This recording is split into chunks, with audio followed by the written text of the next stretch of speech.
Salve, salve, legionários! Eu sou Fernando Maidana. E eu sou o Vinícius. E hoje é dia de falar sobre o filme do Death Note. Mano, eu só queria ter um Death Note pra escrever o meu nome nele depois de assistir esse filme. Shazugara! Death Note é a adaptação do mangá e do anime de sucesso, produzido pela Netflix e já está disponível na plataforma de streaming online. Exatamente, a gente assistiu e a gente vai dar aqui duas óticas de review. Eu não assisti o anime, na verdade eu assisti 2 episódios antes de gravar esse vídeo e ele assistiu o anime inteiro e vai saber com mais propriedade fazer essa comparação dos personagens. Eles já começam falando pra gente que não é bem uma adaptação, é basicamente uma releitura, uma nova versão baseada nos fatos do anime, né? Então a gente tem ali alguns elementos em comum entre o filme e o anime, mas eles estão contando uma nova história. Seria essa a desculpa deles pra não ser uma coisa tão próxima do que a gente teve no anime, né? Pra eles dizer, a gente tá criando uma nova história e ok, eu consegui abrir a mente e falar, beleza, vamos ver uma nova história que vai ser diferente do que já foi mostrado no anime, no mangá, até porque se vai mostrar a mesma coisa, como a gente já falou várias vezes... não faz sentido. Vamos começar com o nosso protagonista, que aqui é Light Turner em vez de Light Yagami, que na animação era retratado como um estudante genial, né? Um cara que tinha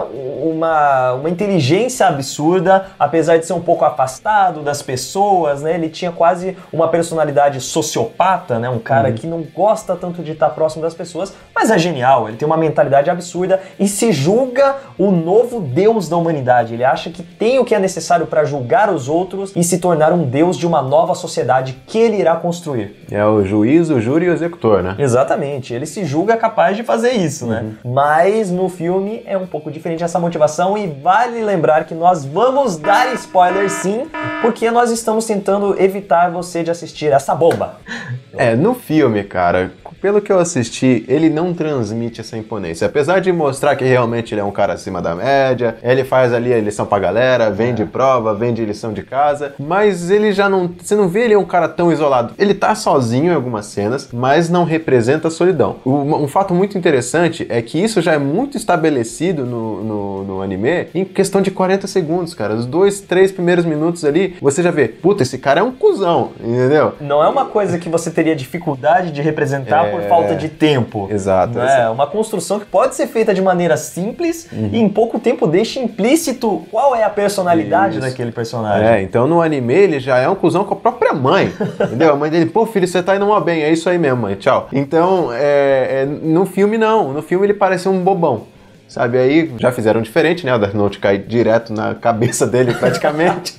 Ele já cai na página aberta pra ele escrever, né?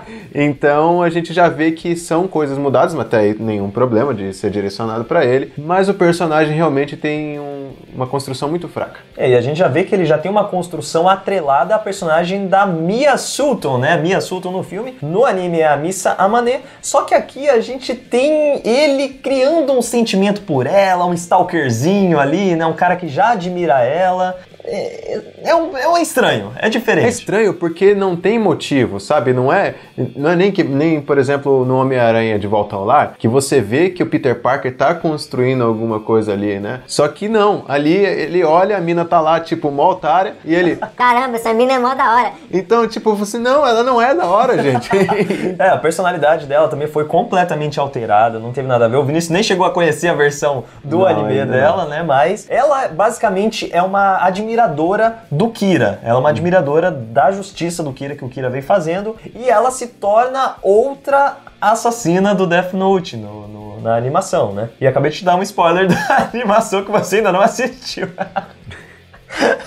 Mas a Misa tem uma personalidade bem diferente, ela é praticamente louca pelo Kira e ela é cegamente manipulada por ele. O que a gente vê que já é bem diferente porque a Mia Sutton já tem uma personalidade de controle. Ela, já é o contrário. Desde o começo isso, né? Então desde o começo ela tá numa posição superior. E que porra foi aquela dele mostrar o caderno pra ela? Nossa, cara. Olha, gente, ele conhecia ela o quê? Há 1 minuto no filme? Há 1 minuto e ela tinha acabado de zoar ele. Ela tinha acabado de entregar ele pro diretor que descobriram que ele fazia as lições, vendia as lições e tudo mais. E ele falou, pô, essa mina é da hora pra mostrar que eu tenho tão livre que mata a gente, entendeu? Aí ele vai lá e fala assim, ó, tem isso aqui, ó, quer ver, ó, vou matar esse maluco aqui.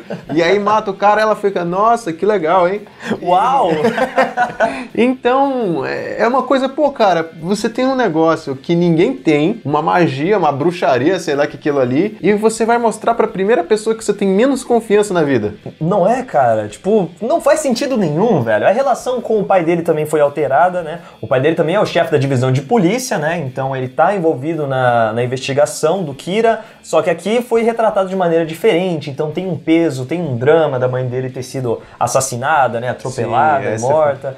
E aí a gente já entra também nas motivações do Light no filme. É, perfeito. Então ele é movido pela vingança. É bem diferente, né? Antes ele queria o caos porque ele quer ser Deus no anime. Aqui ele já tem essa noção de vingança, pô, o criminoso saiu impune, né? O pai dele viu o prisioneiro sair, ser solto no julgamento, falou, não, isso não pode ficar assim, essas coisas não podem ser assim, alguém tem que intervir, e ele decide que ele que vai intervir. Depois rola uma mudança ali, né, que ele decide que, puxa, vamos mudar o mundo, e aí ele acaba, do mesmo jeito que o Light quer no anime, ele também quer aqui que o mundo conheça ele, só que aqui joga na cara, né? Ele faz com que os mortos, né, as vítimas dele, que também não são lá tão inocentes, escrevam Kira por todo lado, o que é também bem bizarro, porque eles começam a escrever em japonês, né, e tem alguns mortos que não são japoneses e escrevem em japonês, o que vai contra uma coisa do anime, que eles dizem que a pessoa tem que ter conhecimento do que ela tá falando, então ele não podia, por exemplo, pedir pra alguém desenhar o rosto do Kira antes de morrer, porque a pessoa não conhecia, mas pelo filme parece que podia. Pode fazer qualquer coisa, começou a latir antes, né? E é isso, vai dar certo. Ficou um pouco estranho, até porque eles colocaram muitas regras, né? Dá pra ver que tem muito mais regra no próprio filme do que no anime, mas eles não se preocuparam em mostrar elas, né? Então, é uma coisa legal do anime que quando você tá assistindo, você vai conhecendo as regras, né? É claro, a gente tem um artifício de vários episódios que permite que essas regras vão sendo exploradas aos poucos e tal. Só que aqui não, tem... nossa, tanto de regra, foda-se.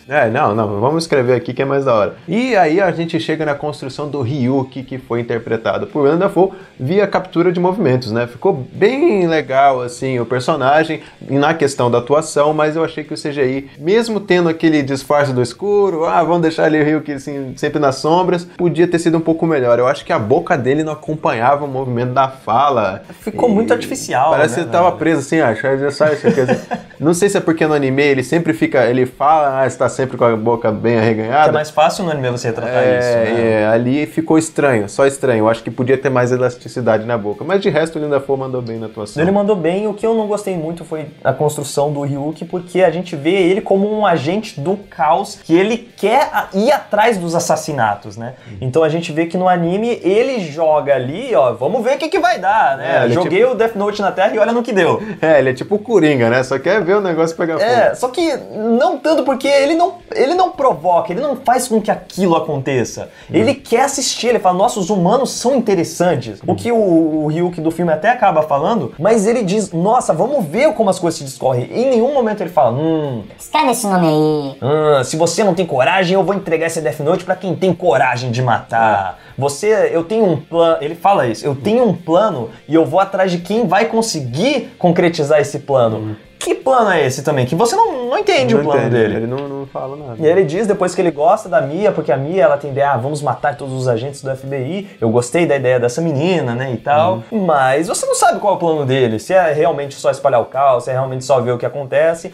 Até parece que é. Quando chega no final, nossa, os humanos são interessantes, então talvez o grande plano dele se fosse ver até onde o ser humano é capaz de ir com um Death Note. Não sei, mas eu acho que esse personagem, ele ficou bem inferiorizado, porque o Ryuki, por mais que ele seja esse cara away do que tá acontecendo, um espectador junto com a gente, ele é divertido. Ele é divertido. Pelo pouco que eu vi que ele o Ryuki é um deus da morte, que é a leveza. E aqui não, e aqui as atuações vão de um tom sombrio para um tom malhação, do tom exagerado, de um gritinho do Light, para um momento em que ele fica sombrio e decide fazer a vingança. Não sei, cara, eles se perderam muito no tom. Outra coisa que também eu achei interessante no começo foram as mortes. É impossível não associar com premonição, né? As mortes de premonição são sempre bem mirabolantes, né? E acontece uma parada, e é visceral, e é sangue, e é tudo. Não, eu achei legal. Essa parte foi muito criativa. Não, isso a gente tem que tirar o chapéu pros caras, porque é uma combinação de coisas, né? Pra conseguir chegar naquela morte de decapitação, é uma coisa que bate na outra, um cara que escorrega, chega a escada e acerta o cara. E isso foi um ponto legal. Exatamente. Podia ter mantido essa... Isso, esse é o problema. Era nesse ponto que eu queria chegar. Eles começaram assim, e aí eu comecei a pensar, beleza, vai ser focado nas mortes.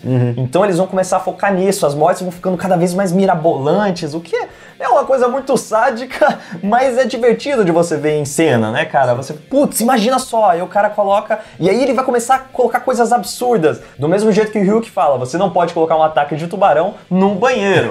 Mas eu achei que ia chegar no nível assim, que ele ia começar, por exemplo, o cara tá no meio da rua, ele vai ser atingido por um avião, no meio da rua. Né? E aí as mortes vão começar a ficar de um jeito que você... Caramba, qual vai ser o jeito que ele vai matar? Qual vai ser o jeito, Mas não, aí eles vão pra um drama adolescente, eles vão pra uma relação forçada e sem sentido nenhum, e eles vão desenrolando aquilo por um Light burro, que é pego por um L mais burro ainda, porque a gente chega no L e aí as coisas desandam de vez. Daí a sua versão do L do filme, o que você achou? Rapaz, ele é um cara completamente... Ele é a contradição, é o personagem mais contraditório que tem ali. O Atari diz que ele ficou confinado num treinamento de detetive dos melhores detetives do mundo, que ele ficou 7 meses isolado dentro de uma sala sozinho, e ele foi o único que conseguiu fazer isso. E ele é um cara completamente desequilibrado. Ele é um cara que não consegue, tipo, o Atari some e ele fica maluco, fica tremendo, fica em choque o tempo todo. Então ele não transmite aquela imponência que o L do anime fez no segundo episódio. Eu assisti 2 episódios e em 40 segundos que a Interpol tá fazendo a reunião lá, você já vê, puta, esse cara aí, ele é foda, ele sabe muito. Mas aqui não, você fala, putz, mas esse cara aí tá mó estrambelhado, entendeu? O cara chega na frente do Light e,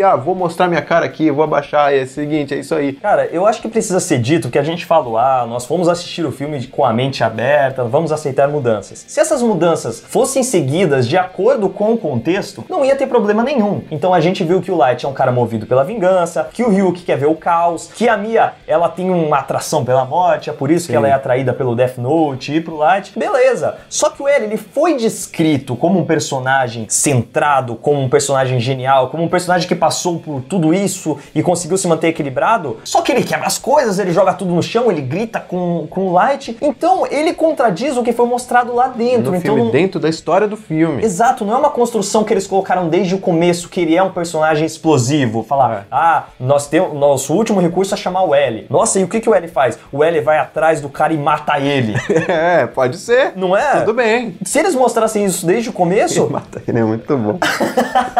Porque foi isso que a gente viu. O L chega pro Light e fala assim, eu vou te pegar, mas eu não vou te pegar no seu jogo, porque você mata as pessoas. Eu julgo as pessoas, eu levo elas pra justiça. Só que aí ele pega uma arma e sai atirando no cara no meio da rua. Correndo atrás de todo mundo. Qual o sentido disso, velho? Não faz sentido nenhum. Ele passa em cima do cara e afunda o cara dele no prato. Sem motivo nenhum. Do nada, que não foi coisa mais gratuitamente. Ele é um filho da puta. Exatamente. Ele não é um detetive genial, ele é um cuzão. Mas é incrível como que a morte do Atari abalou ele, né? No anime acontecem coisas escabrosas em que vão minando o L aos poucos e você fala, putz, agora ele vai perder o equilíbrio. E do mesmo jeito acontece com o Light. Vão acontecendo coisas em que, putz, agora o Light não tem pra onde correr. E eles vão se mostrando que eles conseguem passar por isso. Como a gente falou no vídeo anterior, antes do filme, é quase um contexto de Guerra Fria. Eles se estudam, eles dão um passo pra ver qual vai ser o reflexo do outro, né? Aqui não, aqui é tudo um confronto direto. O primeiro encontro entre eles já tá tudo estabelecido. É uma coisa muito juvenil, né? Parece um monte de criança brigando ali, porque acontece de uma vez. Tipo, é uma coisa que eles não é pensado, eles vão agindo por impulso, impulso atrás de impulso. É aí que chega o meu maior desespero, que muita gente falou, não, o filme tem esses problemas, mas quando chega no final, aí você entende tudo. Não entende nada, mano. Não entende nada. Não entende nada, porque aquilo, se o Light tivesse dado aqueles passos desde o começo, você entenderia que no final ele tinha um plano maior. Mas ele errou o tempo todo e no final final o roteiro deu uma solução pra ele. Não é uma solução do personagem. Você não vê, putz, o Light fez isso. Não, o roteirista fez isso. O roteirista salvou o Light porque ele não constrói uma identidade de ser um cara brilhante, de fazer planos. Ele é um cara que sabe matemática, ele é um cara que sabe fazer provas, mas ele não é um cara que consegue ter essa percepção de chegar até esse ponto. Exatamente, isso é uma coisa que o anime constrói, que ela mostra como o Light é genial em todas as áreas, né? Como ele consegue se sobressair nesse ponto, como o raciocínio dele é rápido, como ele já espera o que vai acontecer, mesmo quando é sobrenatural. Ele espera um Shinigami descendo na Terra e falando, eu sou o dono desse caderno da morte. Ele já espera isso, ele analisou as coisas, ele tá um passo à frente. Se pegarem isso aqui, não vão me pegar, não vão conseguir associar a mim. Exatamente. Né? Ele tem essa visão. E aqui, ok, se desde o começo o Light fosse explosivo, movido pela vingança e chegasse no final e... ok, se o caderno, por coincidência, acontecesse aquilo e ele fosse salvo. Mas não, ele foi explosivo o filme inteiro, ele foi movido pela vingança e no final... ah não, na verdade eu sou muito frio e calculista e eu tô confessando isso pro meu pai. Eu tô confessando isso pro meu pai. Se ele contasse isso pro Ryuki, né? Se fosse uma coisa... ou ele confessando isso pra mim antes dela morrer... cara, são coisas que se contradizem. Se ele é tão genial assim, por que ele vai se entregar pra polícia desse jeito, né? Mesmo que é o pai dele, mesmo que a gente vê que ele tem essa construção com o pai dele, que ele não consegue matar ele e tal. Não dá pra gente acreditar que isso é uma solução do personagem. É uma solução do roteiro. E por incrível que pareça, que ele é um momento mais próximo que a gente tem do anime e que é um momento falso, cara. Não é legal, a gente tem até uma frase do Ryuki, que também é a mesma frase do anime, mas não ficou legal. E aí você fica pensando também no final, o que o L fez? Eles deixaram o final aberto. Deixaram o final aberto, mas fica um final aberto ambíguo. Cara, do jeito que a gente viu o L se construindo ali, ele escreveu o nome do Light 400 vezes no caderno. É verdade. Não tem como, velho. E chegar naquele momento e ele fazer outra coisa, né? As soluções que eles deram também, as novas regras, foi tudo muito estranho, muito conveniente também. Muito conveniente o Light conseguir controlar outras coisas além da morte. Por ele consegue controlar onde uma página do caderno vai cair, cara. É verdade. Isso Por quê? Porque ele consegue controlar... então ele pode escrever qualquer coisa lá. O mundo vai começar a girar ao contrário agora. O Superman vai aparecer aqui. Não faz sentido, cara. Então, ele é um filme que peca como adaptação. Aí a gente fala, não é uma adaptação? Beleza. Ele peca como filme em si também. Porque ele se contradiz e ele é horroroso. Ele é uma merda. Não vai dizer que aquele final salva, não. Porque é a mesma coisa que você tá comendo um monte de bosta e achar um pedaço de morango no meio. Não salva! Mas sabe uma coisa que vocês vão gostar? O quê? Se inscrever no canal para não perder mais nenhum vídeo da Legião dos Heróis. É isso, não se esqueçam também de clicarem no sininho para não perder as novidades. É isso, legionários, e que a força esteja com vocês.